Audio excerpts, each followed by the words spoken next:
and welcome to Texan TV News. I'm Rebecca Gilligan. And I'm Alejandra Reguin. Today we're going to do a special broadcast showing some of Tarleton's broadcast students who have put together videos for their finals. We have a video package from Team Bravo about the cost covering death penalty cases.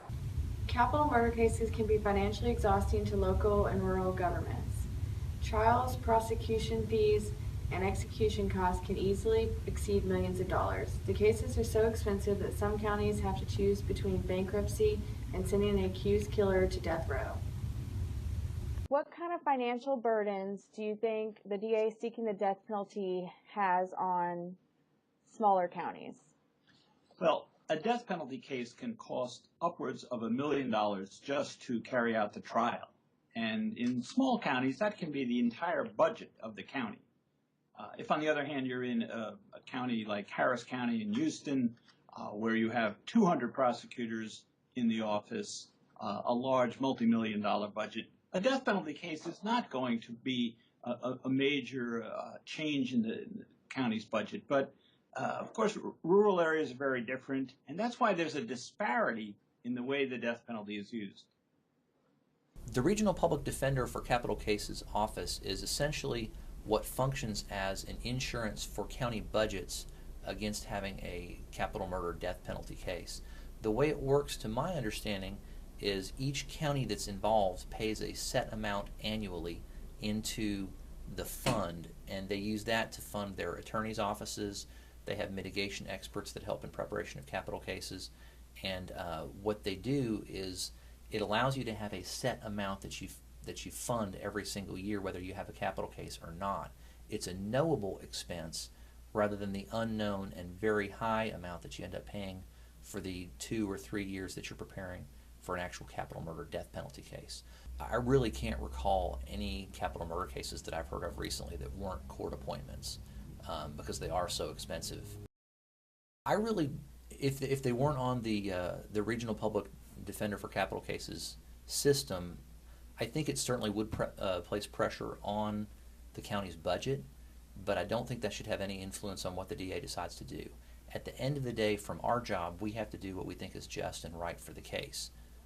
So you got to figure on having 8 to 10 years worth of appeals, maybe up to 15, in some cases even as long as 20, for the 2 tracks of the appellate process. And sometimes those have to run at the same time, sometimes they don't, but regardless, they're going to cost a lot of money. With the ever-increasing cost of capital murder trials and the tightening of budgets in rural America, some ask the question, is the death penalty too expensive to prosecute? But with programs like the Regional Public Defender for Capital Cases, some of these costs can be decreased so that the possibility of financial shock declines in small communities. Next, we have a video from Alpha Team about Chipotle. Now, I know Chipotle is one of my favorite restaurants to go to whenever I go back to Fort Worth. So let's see what's going on with that restaurant.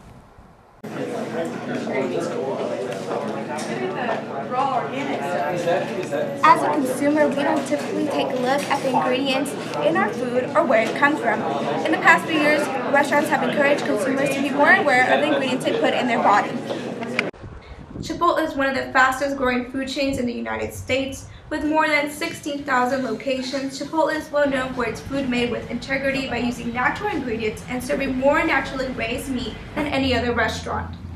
Due to the limited availability of beef that meets Chipotle standards, only around 75% is domestically raised, while the other 25% is acquired from Australia.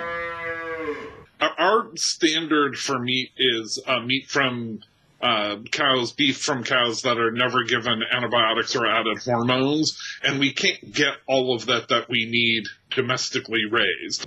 Despite Chipotle's best intentions, the American agriculture industry has a different perspective of the issue at hand.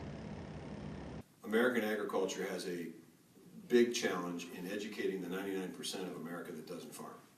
In a letter to Mr. Steve Ells, founder and CEO of Chipotle's Mexican Grill, Todd Staples, Texas Commissioner of Agriculture, said, "Your decision to forgo American beef is premature.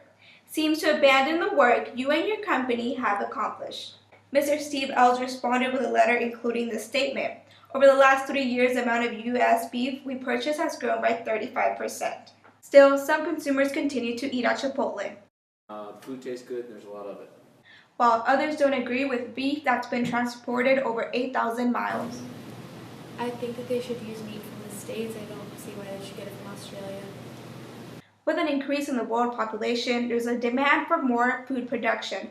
Both the United States agriculture industry and Chipotle would like to see a compromise. Our intention when we started using grass-fed beef from Australia was that the demand, that our signal of growing demand for beef raised that way would result in increased grass-fed beef production in the United States. I believe that if you get reasonable people in a room, people who are not so far on one side or the other, that you can create a middle that's large enough that you can have more peace than we have today.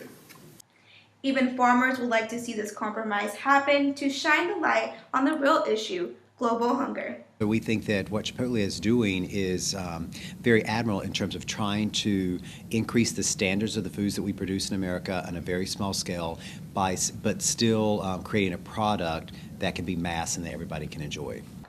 Well, I sure didn't know Chipotle imported their meat. Still don't think it'll change much about how I feel about Chipotle, so. Well, there you go. You learn something new every day. Now, I'm sure you've been to a few rodeos yourself. I've been to my fair share. Well, let's take a look at a video about Charlie's about rodeo animals and the possible abuses involved with rodeo. Rodeo has been known as a true American sport since 1864, but rodeos are now undergoing an immense amount of pressure from animal rights organizations across the U.S. People in the rodeo industry are stuck in a controversial position with animal rights groups on whether or not the events are truly cruel to the animals. We had the opportunity to talk to Katie Jarl, the Texas State Director for the Humane Society of the United States.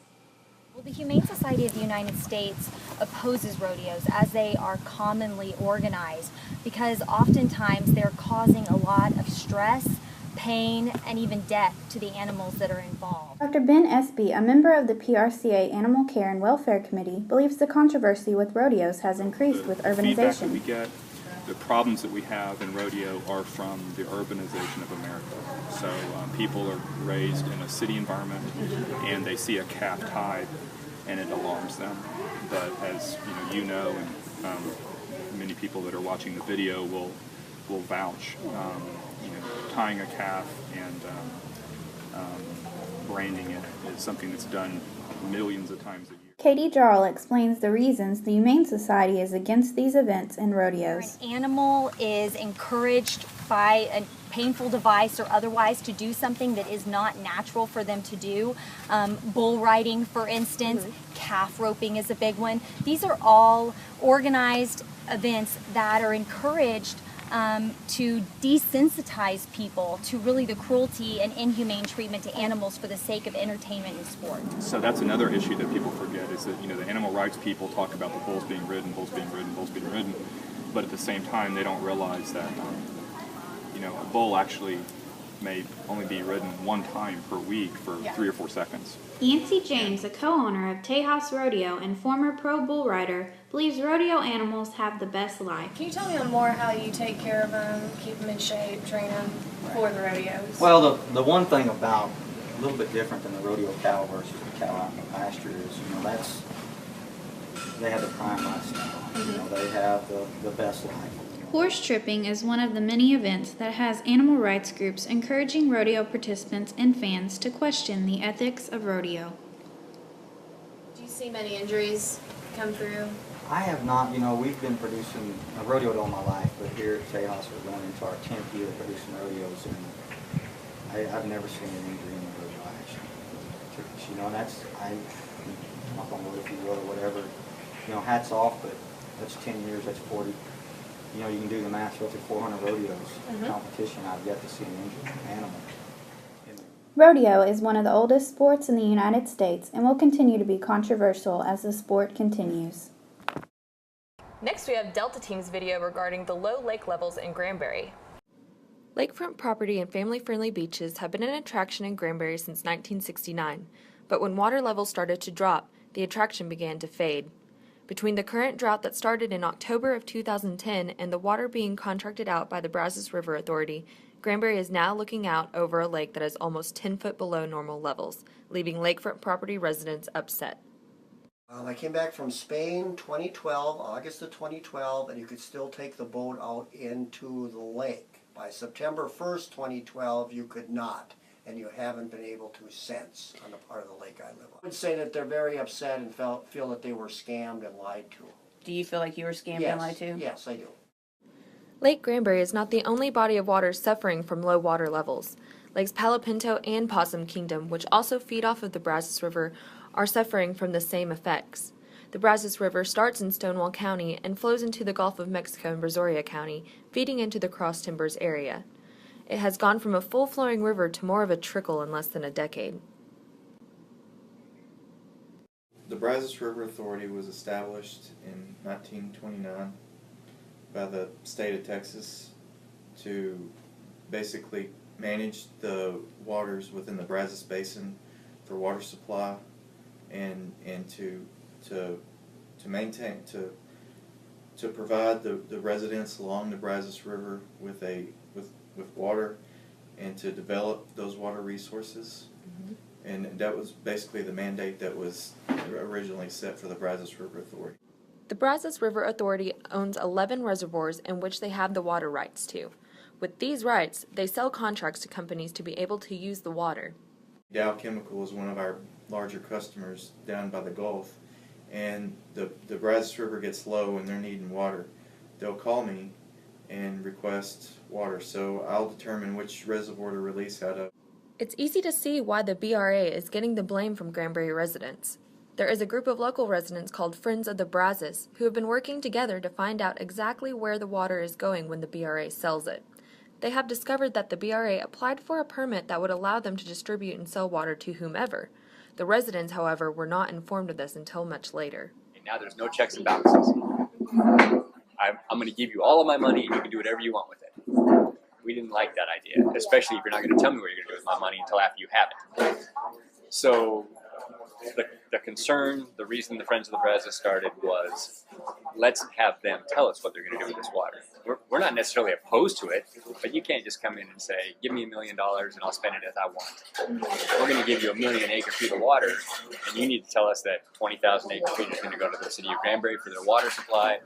The Friends of the Brazos claim that they are not against the BRA, but they dislike the BRA's lack of communication to the people of Granbury. They want more information on who is buying these water contracts. The BRA has said that they, in fact, do communicate with the City Council and speak out to upset property and business owners often about these issues. The fact of the matter is that Granbury is in the worst drought it has been in years. The Brazos River Authority says that the drought is the main reason for such low water levels, and that what little water is being sold has had a very small impact on water levels in the past 3 years. It's unsure what the future holds for Lake Granbury. Right now, the only thing the town can do is pray for a good rainy season. You know, a couple of my friends and I usually go out to Granbury Lake, and I never knew that they had such a water drop. Yeah, hopefully it doesn't completely dry up, actually.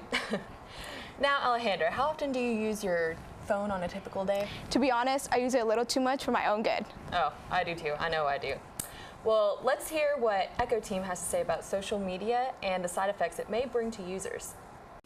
Social media, connecting the world with just a click of a button.